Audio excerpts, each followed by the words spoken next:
Hello everyone, আমি পুষ্পিতা। আজকে মাংসের একটা নতুন রেসিপি করেছিলাম।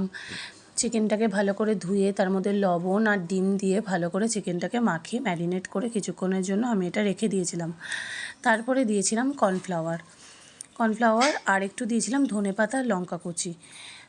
এইটা দিয়ে আমি ভালো করে মেখে আধা ঘন্টার মতো রেখেছিলাম। তারপরে এগুলোকে আমি ধীরে ধীরে একটা দুটো করে ভেজে নিয়েছিলাম। একটু বেশি তেলে এগুলো ভেজে নিয়েছিলাম। মধ্যেখানে আমি একটু টিফিন খেয়েছিলাম ওটসের চিলা, কারণ খাওয়া দাওয়া না করলে তো কাজ করতে পারবো না, তাই না? তারপর যাই হোক, তেলের মধ্যে পেঁয়াজগুলোকে ভেজে লঙ্কাগুলো ভেজে আমি ভাজা চিকেনগুলোকে দিয়ে দিয়েছিলাম।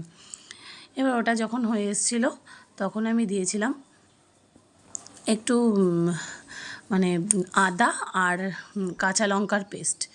আদা আর কাঁচা লঙ্কার পেস্টটা দিয়ে দিয়েছিলাম, আর একটু সামান্য লঙ্কা গুঁড়ো আমি দিয়েছিলাম এখানে, কারণ আমার মনে হচ্ছিলো মানে ঝালটা একটু কম হবে, কারণ আমি একটু ঝাল বেশি খাই। তো তোমরা না, এটা লঙ্কার গুঁড়োটা না দিলেও হবে। তো এটা আমি দিয়েছিলাম। তারপরে এটা একটুখানি গরম জল দিয়ে আমি অনেকক্ষণ এবার ওটাকে ফুটিয়েছিলাম।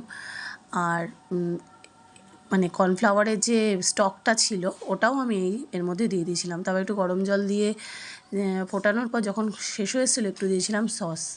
টানটানা।